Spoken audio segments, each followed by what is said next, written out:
Hello and welcome to another episode of Mental Health, the New Wealth. I am your host, Nikita Nicole, the Illuminist, and I am so excited that you decided to join me for yet another episode.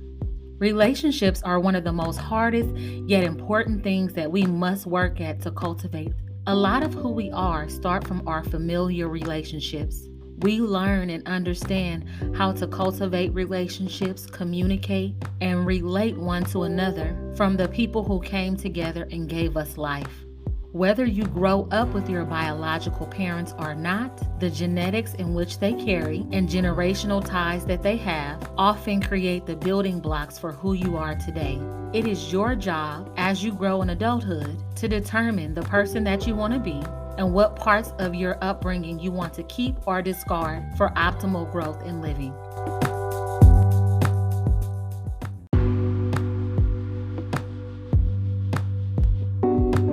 Join me in this episode as I talk to Marquis Smith, a young man in his 20s doing his work of healing as he discovers how to keep and cultivate healthy relationships in his life. I felt it was important, especially on this episode, to get a male's perspective of relationships, as they are not often heard or even understood. And shout out to all my males in this mental health month of May, taking the time to do the work and push forward for healing and elevation in life. It's Friday, y'all, so you know what we came to do. Sit back, relax, and let's get into this episode.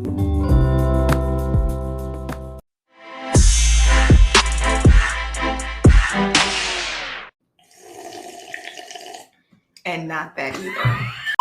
Thank you for joining another episode of Mental Health, the New Wealth. I am your host, Nikita Nicole, the Illuminist, and I am so excited that you decided to join us on yet another episode. Now, I want to give more props to our masculine energy. And so in doing that, I got my boy, Marquis Smith.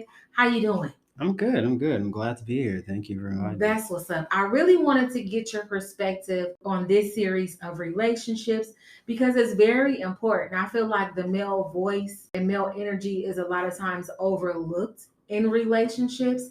And I wanted to start to give more of a light to that male presence because it's very important. We can't have relationships without you guys. So let me give you a little bit of background on Marquis. So he is Marquis Smith. He is 26. Oakland, California. He is from, now residing in Georgia. That just sent like an online ad. Are you single? Yes, I'm single. And he's single, y'all. He's single. So I'm going to give y'all his Instagram just in case. Okay. But I'll ask you. So who is Marquis Smith? Oh, man. I'm at 26. I'm starting to get a greater understanding of who Marquis is. The interesting thing about life is sometimes we think we know something and then we realize we don't know anything at all. So for me, I'm a person on a journey trying to heal whatever it is that I've been through so I can spread healing amongst the world. I feel we have way too many resources. There's way too many reasons why we should do better amongst ourselves and other people around us than what we've been doing. And whether that be America or other places of the world, I feel like we have a duty. We owe something to other human beings to be better people.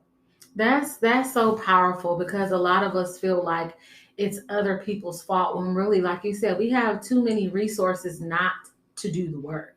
We are not people that should walk around and have woundings that we are not working to heal, different perspectives that don't serve us, that we are continuing because we don't want to do the work and just walking around and not being full and whole for ourselves, but collectively. So, in that respect, and speaking of relationships, where did you learn your first foundations of what relationships are or how they should be? In all honesty, I'd say my friendships. I'd say my friendships because some people say that they get an example of what a relationship would look like from their parents, or other dating examples. But I feel as I've gotten older, it's easier to navigate through a relationship. That person can also be your friend, or they start off as your friend. Yeah. And people tend to want to rush into, we're dating, we're together, we're a thing, we're an item. and find out later on, like, oh, well, maybe I didn't want this as much as I Right. thought I did. It's like, well, you would know that if you got to know them as your friend and you guys have an identity outside of you two being an item.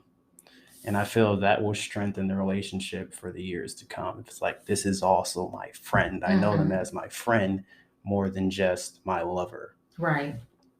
And, when it comes to things like family and dating, there's a sense of obligation that gets attached to it. Yeah. But your friends, a lot of them, they don't know you from Adam or Eve. They just came across you one day, you guys crossed paths.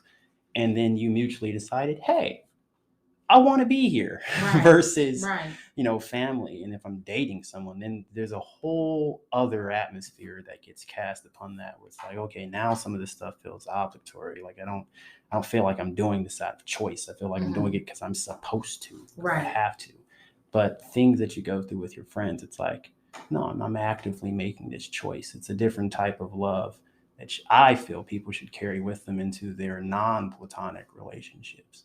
And let's talk about or break down or dissect when you were saying obligations, because I know a lot of times when you're in family settings, you have obligations to the people that you are quote unquote related to, whether they are blood or not. But as friendships, you choose these people to be in your lives, whether you guys are blood related or not. And oftentimes you develop family with them, because you choose these people to be with you through your journey.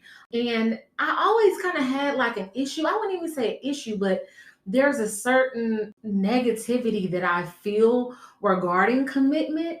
And maybe that's something that I need to, more so work on, because from a not healthy standpoint, commitment looks like possession. Yeah. You know what I'm saying? You are mine. Instead of like, I am choosing to do this journey with you. And like you said, we are in this together as friends, as companions, as partners, versus, you are my this title.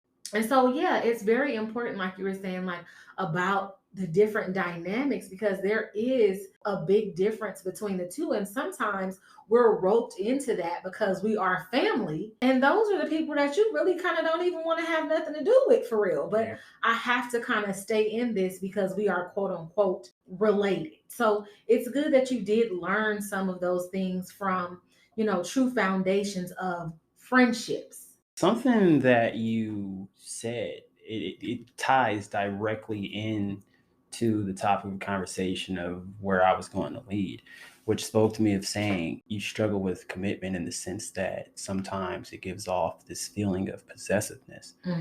And so for me personally, I've learned over time, and it's within many people, we all feel it. Like you want to be able to say, hey, that's mine. And we get protective and we get jealous. But in the big scheme of things, love should not be possessive. Right. It shouldn't, because it poisons the well. It poisons the well so bad.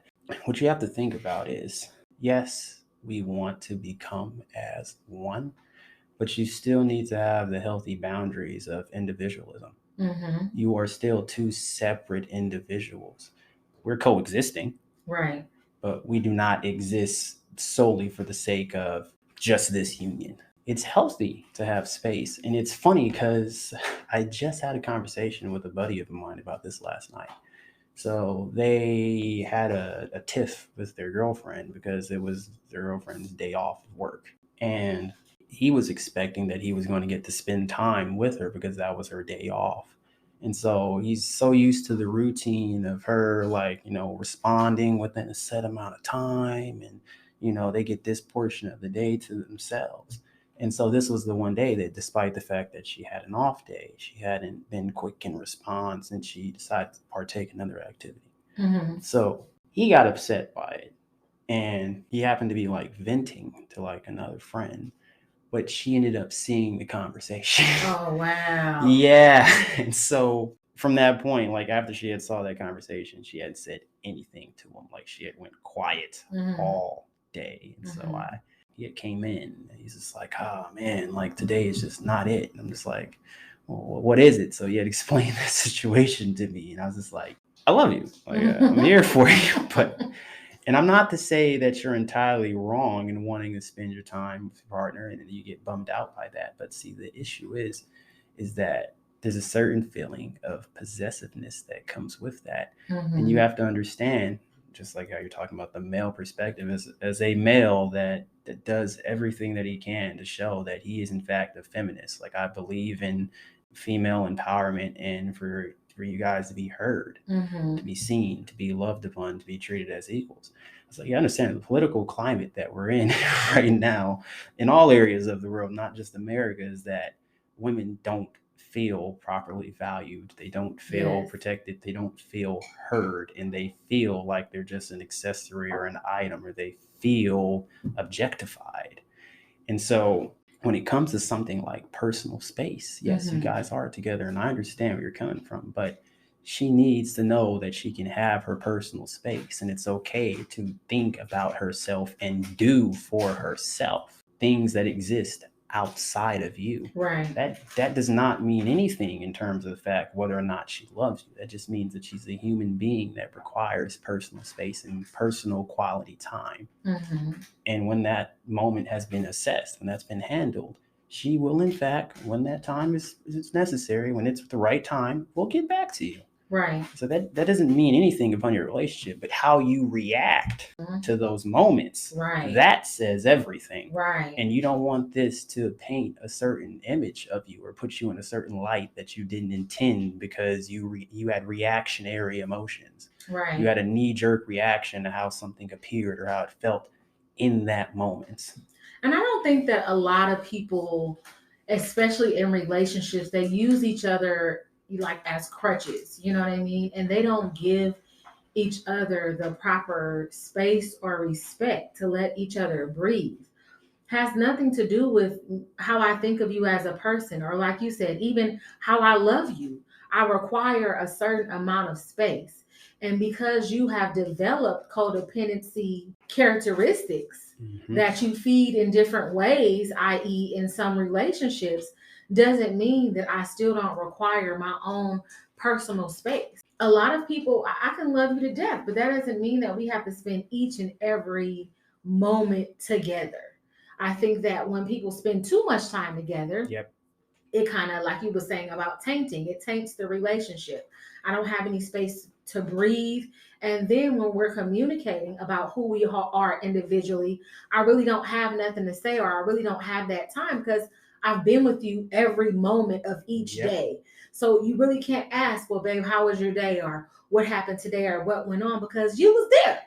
You was there with me. Like, you can't ask me those things. So I think that that's really, really important. And I'm glad you were able to shed some light on that with your friend in that way, and letting him know, not being a yes man to him, but look, bro, you kind of tripping.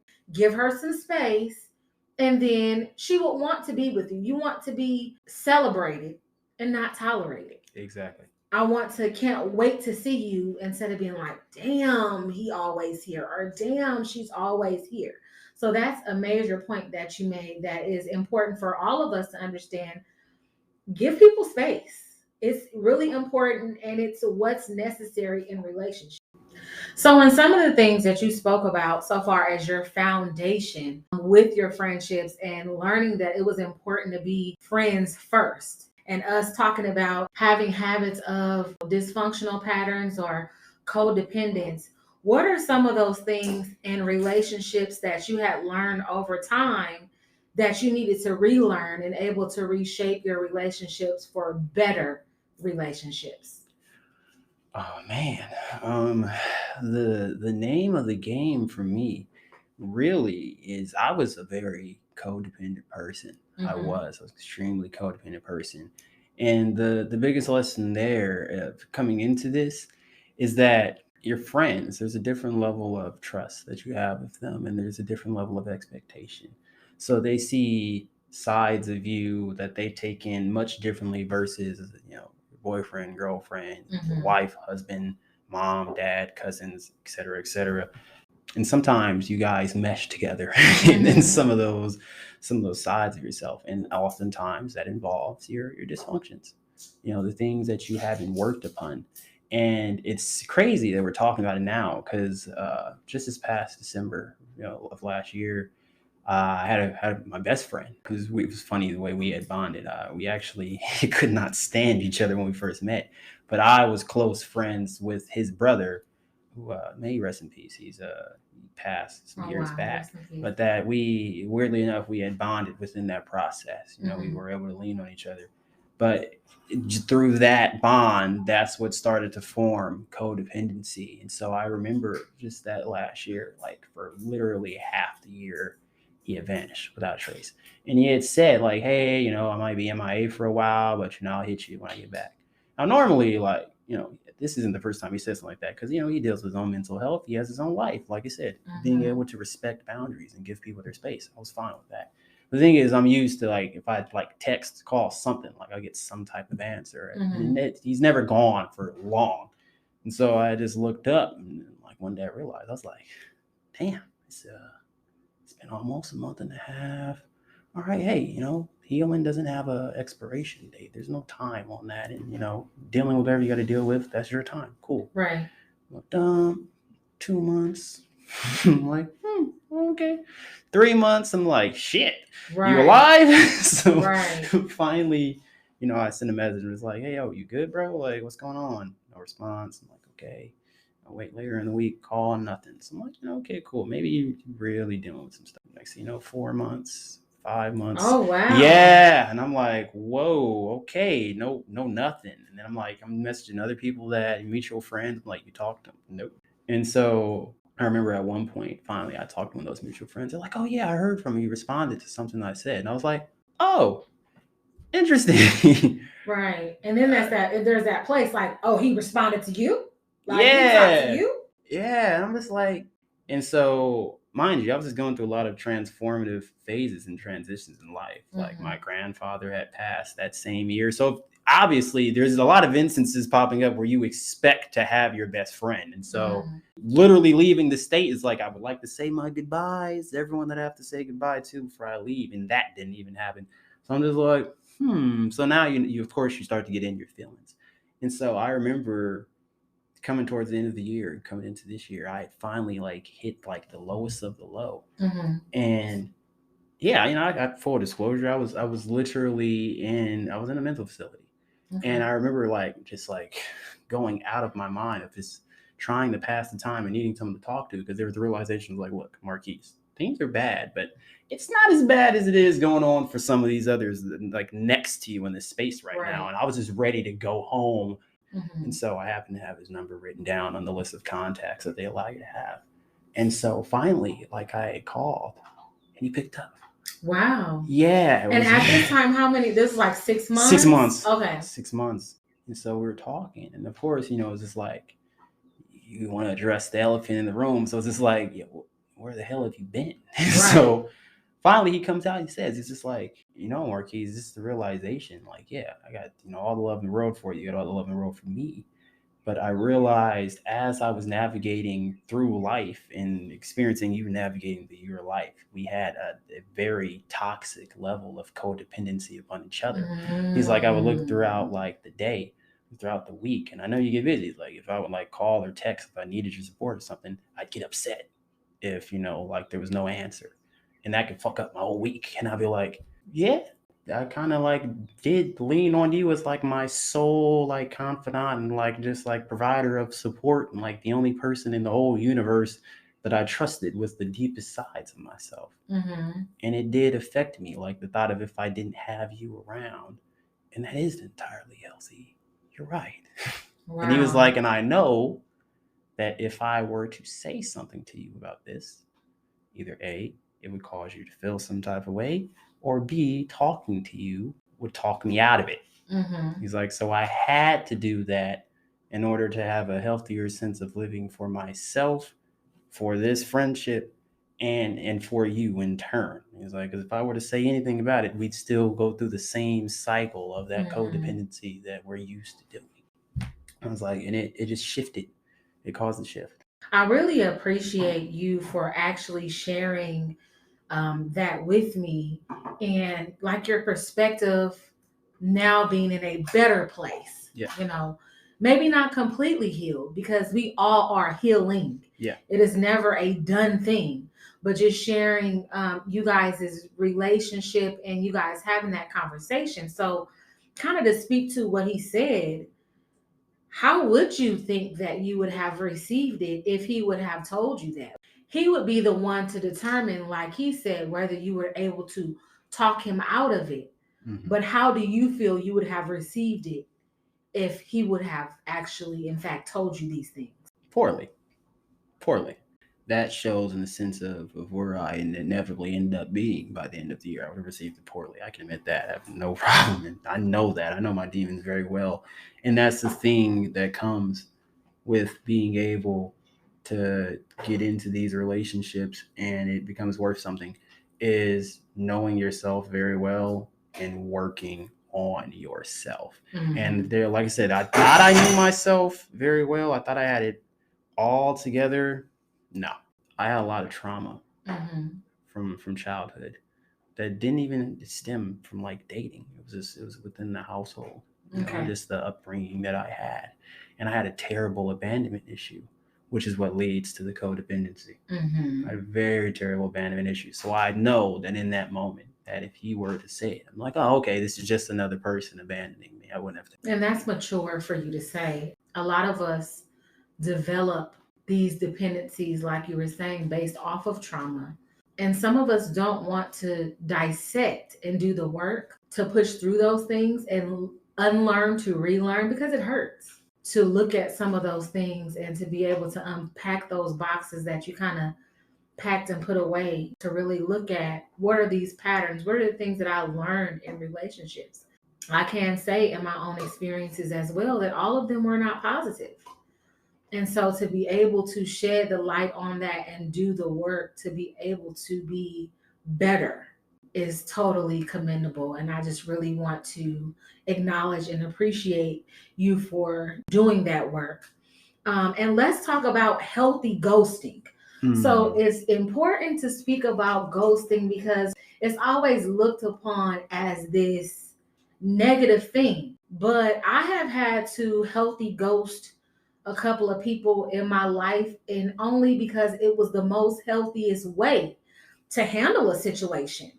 Knowing that the familiarities that I shared with someone, if we were to talk about certain things, I would be, like you said, your friend talked off the ledge, so to speak, when it really was not about me needing to disconnect communication for our relationship concern. It was me needing to disconnect communication for me. It was more of like a personal, self-centered decision. And a lot of times in relationships where there is a connection one to another, a lot of people feel bad about being self-centered. But there is a certain level of health that comes with being self-centered, self-preserving, and just knowing that there needs to be healthy boundaries in place. And when you allow some of those boundaries to be overstepped, then I know that I cannot continue this communication with you and it be healthy. And I've had to do that. And it hurts. It hurts so bad. But as time goes along, then you understand, as you are healing and doing your work, you understand why it needs to be done. And in fact, that's what your friend indeed had to do with you to reclaim his mental health. What do you feel about ghosting and whether it's healthy, because I know to some people it might not be, you just leaving stuff undone or unsaid or whatever for someone to deal with on their own, to speculate, to do whatever they do with that. How do you feel about a ghosting, and is there a certain thing as healthy ghosting to you? There is something that speaks out from what you said that that's vibrating with what I feel and what I would have to say is when you pointed out that some people feel bad about seeming self-centered, and when you seem self-centered, you seem selfish. But the topic of conversation that I've been having lately is being selfish entirely a bad thing, or do we skip over the fact that all of us, we all are selfish in some way? Love can be a very selfish thing because love doesn't present itself in just one shape or form. Okay, for example, Say if you're in a situation, you're in a scenario where it incited certain feelings within you. You want closure to that. But the closure that you want may or may not be something that that person is ready to give or even capable of doing so, but you still want it anyway, yes? And where does that feeling come from? Why do you need to assess that? Because it comes from a place of love. You love yourself and you care about this person. Chances are you love them. So whatever transpired matters. And now you're in a position to where it's like, do I love myself enough to want to not have to feel this way or still feel this way about this person, even though it may send us both to a very scary, painful place? Yeah. And love involves selfish decisions, Right. whether we realize that or not. And sometimes it may be something like having to ghost. Sometimes it's a must. It's a necessity at times, especially when you've developed or built a foundation of dysfunction. Yep. I think ghosting is the product of not setting and maintaining healthy boundaries in the beginning. Would you agree with that? Yeah. It's something that now has to be done and it doesn't feel good, but it's only because you didn't do what you needed to do in the beginning. I'm so glad to have you here for a male perspective because a lot of times we're kind of just wondering what y'all are thinking, you know what I mean? Or how you guys feel about certain things. So it's good to have that perspective. And sidebar, let me just say, if y'all hear any noise, okay, I am loved and abundantly provided for. So my sis is in the back making me a salad. Don't hate. I am being fed. So moving along, talking about all the things that we talked about so far as relationships and what you have learned, in your healing journey. Yes. And where you're going now. What we understand back in the day or what we understood during the journey changes and evolves from day to day, even moment to moment. So, what makes for a healthy relationship to you? What do you see a healthy relationship as now? Yeah, so one of the biggest things is from the start before you enter this situation. Now, it's not always going to be all together because life happens, things change, as you were just saying. But you want to be, for the most part, as healed as you can be before you step into that environment, or at least well on your way. Because no one wants to be hit with baggage. No one wants to be hit with baggage, especially if it's baggage that has nothing to do with them. Right. So for me, as my example of just not just my friendships, but very well that same year, it carried into my relationship, some of my trauma. Now it wasn't entirely unwarranted. And that's where we're going to step into, expand upon that of just what transpired. Not only did I have an abandonment issue, but I also didn't receive a healthy level of affection. So I craved some resemblance of affection, and when that didn't appear within a partner, it's just like, oh, okay, well, maybe you're just not attracted to me. Or maybe you don't love me that much. What's going on? You expect your own flesh and blood, especially something like a parent, when you expect there to be some resemblance of trust, and that's not even there. It's like, well, if I can't trust my damn family, I don't think I can trust the world. So I've always had trust issues as well. My mom never understood me. She would constantly, I don't get what's wrong. I don't see what's the problem, or why don't you talk to me? It's just like, well, every time I talk to you, you talk over me, or you don't understand what it is that I feel. You have no sense of perception to what it is that's going on with me. And if you're not actively attempting to do that, well, I feel you don't respect me as well. So it's just all these different essentials that I find to love in a healthy relationship that I had a lack thereof, and that started to seep into my relationship when life was just, excuse my language, beating my ass. So Yeah.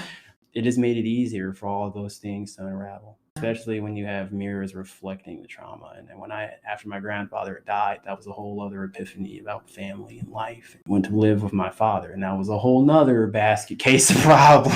Yeah. A lot of us, we do that father exodus and go stay with our parents, and he'd be like, so y'all more fucked up over here than I was thinking.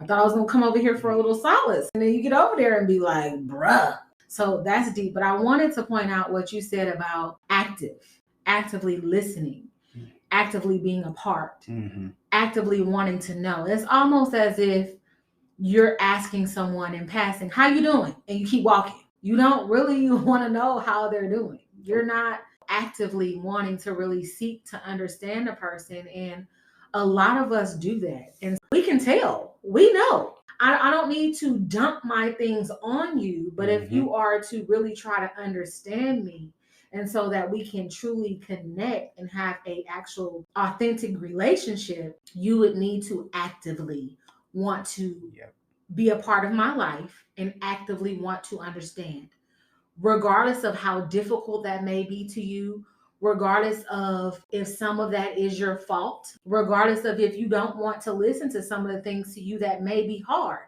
That is a part of being actively here and present as a participant in this growing, changing, evolving relationship. So I think it's very, very important to be active in relationships if you so choose. Relationships are not something that you're going to be able to pop in and out. You have to be in it. It's a commitment. So go ahead, finish expanding on what you feel a healthy relationship is. Something from that friend that I spoke of who was deceased. Something he would always tell me. He's like, love can tend to be forgetful, and people, they need reminders. They need reminders sometimes that their love, that it is not fading. So he would say there's 4 pillars that you function off of: trust, respect, understanding, and affection. Some people aren't going to be fluent at 4 different languages. They're gonna have a primary zone that's what they excel at. But if you can know a little bit of each area, you're that much more geared towards having some stability in that scenario.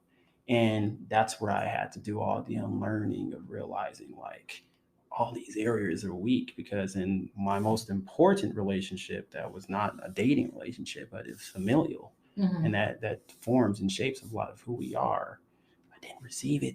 Or there were unhealthy versions of it, unstable versions of it. And I had a craving, I had an immense need at that point for those voids to be filled. And that's where it comes in. It's like, no, you gotta do the healing before you step into the situation. Yeah. You gotta know what part you're playing in it before you just point the finger and say, you're shit. Right. It's like, well, what's leading you into some of this? Even your choice of partner.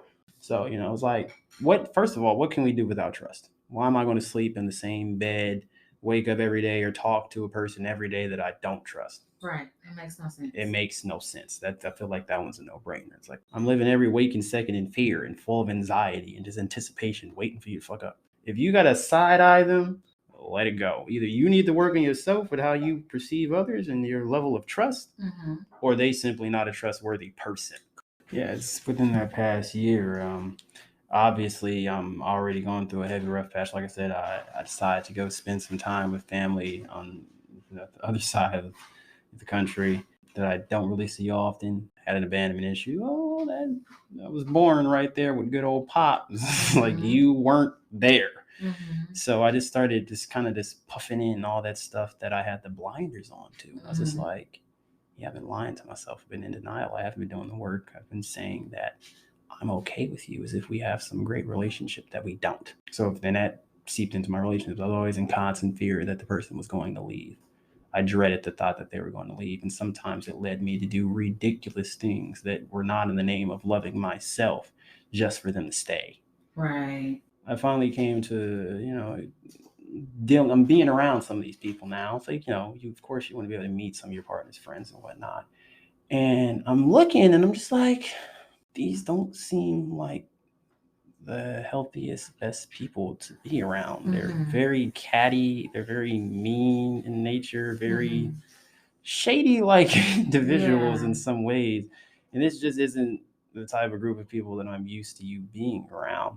That eyebrow raise, it just started to make me question things like my overall level of trust. And then I see the type of things they say and they do, and it doesn't have what I would feel is an entire sense of respect to other people, or let alone you and me, like our relationship, like, flirty comments and whatnot. And let me hop in there too, because with relationships, when you are observing others, please don't mistake their actions as something that they're doing just to other people. Pay attention to what people do in their passing relationships and their standard relationships, how they communicate, things that they say, because you may see a different side to them, but that's not too far from who they actually are. So yeah, you might be in the new stages of your relationship, or maybe they have not started to behave with you in that way, but please don't misconstrue that that is who they are. And I think a lot of people, when they're in the situation, be like, oh, I didn't see that happening, or how could that person have done this? No, Yep. they were doing that the whole time that you knew them. You just did not pay attention to the quote unquote now popular red flags that Yep. you saw, but it was always there. It was always present in your face. So if you don't like how they commune with others, something as simple as how you treat people in the grocery store, or how you say please and thank you.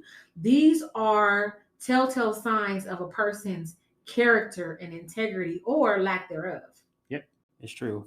Oftentimes, because we all have a ground base, we all have a foundation. And something that came up with my sister, who topic of discussion was how you do one thing is how you do everything else. Mm-hmm. Nothing is born, new on the sun. Like, there is a base point of how you think and how you function that connects with how everything else goes in your day-to-day life. So if they were to do this in that one scenario, like, oh, they were pretty mean, pretty rude to that customer service worker, you think don't possess the ability to do that to you too? Right. You're the numero uno. You're exempt. No, this is something that exists within them. Right. It could be done to anyone. So if you tolerate this, what else do you tolerate and just let fly by, or Right. find excusable? I started to find more and more instances, and it just led to more and more conversations that eventually turned into more and more arguments. And then from there, it's like, okay, we're having these conversations, they're turning into arguments. You don't understand where I'm coming from. And that's the other piece. Why are you gonna be around somebody that don't understand you? We can't talk. There's nothing that we can have that'll ever be stable or worthwhile. I can't trust you. Now you don't even understand why I feel like I can't trust you. So you don't feel seen or heard, and then it's like, I don't even want to be seen or heard by you because I can't trust being around you. It's like, shit, do you even respect me? Right. The fact that you don't care that I feel this way, or it starts a fight, and you can't understand, at least at the tiniest level, why I would feel this way, or how you would feel if Or you be were in my shoes. empathetic. Be empathetic. Mm-hmm. Especially if I wouldn't do that to you. Right. That's a base level. It's so cliche. It was like, treat others the way you want to be treated. Don't do something to others that you wouldn't want done to yourself. So what I hear from you is that healthy relationships means trust. Yeah. It means communication. Yep. It means being seen. It means being empathetic. It means doing unto others as you would have to yourself. But a lot of people treat themselves like shit. Those other things are prominent in a relationship, and very structural. That is necessary for any healthy relationship. But just noticing that, and especially when you're speaking of the dad thing, you cannot ask more of one person than they have for themselves. And so, in looking at that in specific, I couldn't ask my father to give me something that he did not have to give. That was not in his tool chest to provide. And so I'm mad at you for something that you can't give me, but it's not like you wasn't just giving it to me. You wasn't giving it to yourself. You weren't giving it to your other children. Just the maturity of saying, okay, I have to step back off of some things and learn that I may have to deal with these things on my own, because this person has not learned the tools. Now, it's no excuse to be a shitty person and not to be empathetic. We are not giving any praise to that here on Mental Health the New Wealth. But what I'm saying is, you can't expect that of someone who does not have that, even at the bare minimum for themselves. And it is a conscious decision. And once you're on your journey, those of us who decide to do the work are on a journey. When I hear that, I equate that to someone who has made a conscious decision Yeah. to get their shit together, Mm. in layman's terms, that is willing to look at themselves and work on the parts of themselves that does not allow them to be a highly elevated being on an everyday basis. Correct. This is something that is not ever going to be done. This is something that is not just one day you're going to wake up and problem solved. We are all healing. We are all working towards the higher level of ourselves. And so, when having empathy with other people and ourselves, forgiving other people for how they showed up and caused trauma in our lives and how we have done that to others, how do we uphold and maintain these healthy relationships? Like, how do we do that? How do we, okay, now that we've made this decision, how do we push forward in life and make sure that we maintain healthy relationships? The big gist of what you were saying that I hear is accountability.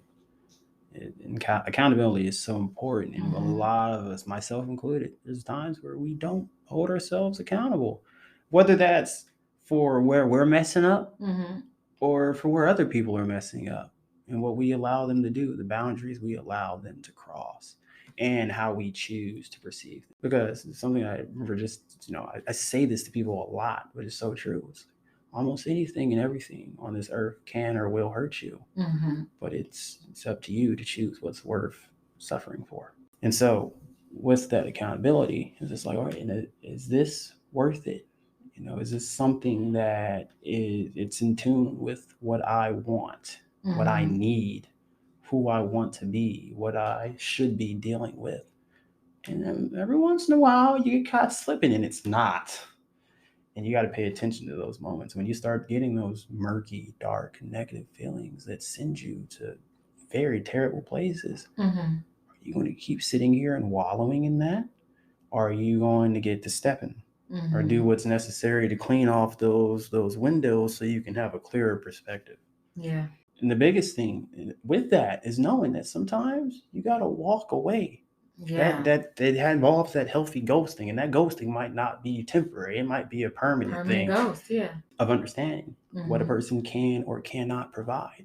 Because if you keep knocking at a door, expecting them to open it and answer it, and they can't, you ain't got nobody to be mad at but yourself at that. Because you keep vetting that experience. That's what you're cultivating.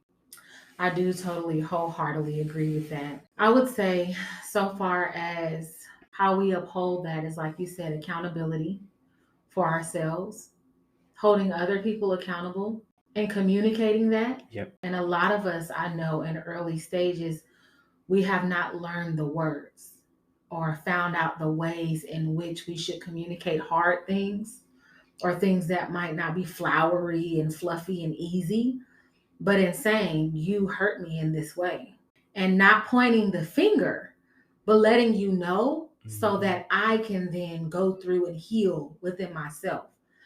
And sometimes, even when you say it and it's not received, like the person doesn't apologize, or like you said, you're not empathizing. So I can't even begin to say that I understand what you're saying, even if they don't apologize or empathize or even understand what they have done, being able to forgive. Being able to forgive is something that is so profound. And I know that a lot of people say it all the time, and you've heard it time and time again, but it's not for the person. It's for you to release that, because a lot of times we're walking around in this jail, this prison that we've made for ourselves, when the person that we have those feelings to or actually caused the trauma, they living their life. Best life. They ain't thinking nothing about it. And so it's really wholeheartedly for yourself. And so I really liken it to reading Miguel Ruiz's book, The Four Agreements. That in that book, it talks about the foundations of not taking things personally, being impeccable with your word.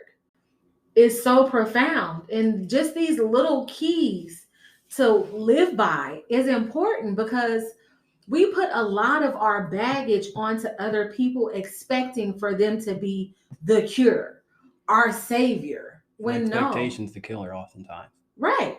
So I would say, in just being aligned with self and spirit, being aligned with your emotions. Why do I feel this way?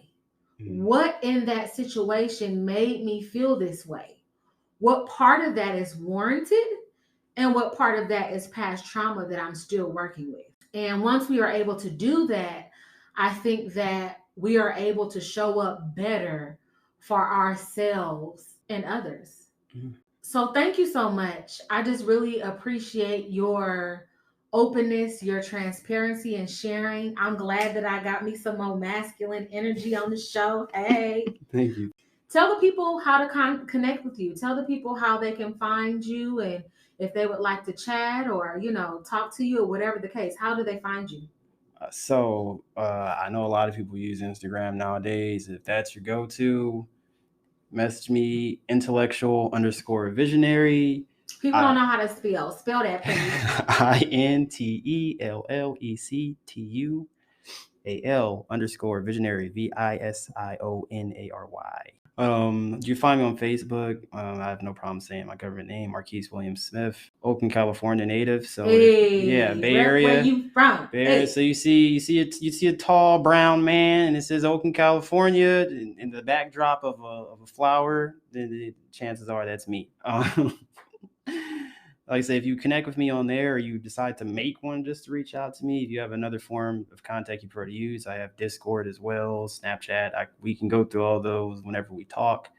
I'd be more than glad to talk to you guys. I'm always open for conversation because there's always room to grow and improve. And if there's any last words that I would say for you guys is if you fail to plan, you plan to fail, and know your why. We focus so much on the what, but we don't pay attention to the why. So give more time to the whys in your life.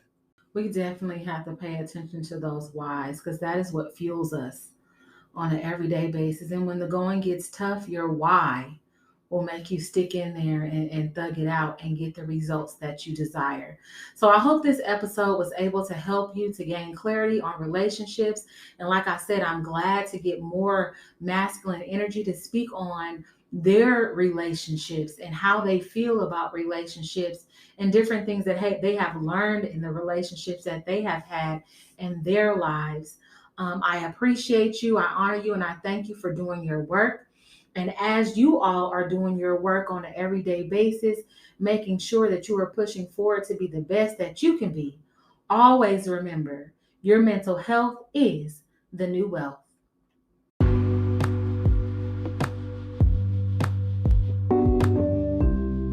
This episode was sponsored by Cuff Your Pearls, where mental health meets makeup. Go on over to cuffyourpearls.com and shop with a brand you can not only feel with, but heal with. CYP makeup products are also affirming, vegan, and cruelty-free. Follow Cuff Your Pearls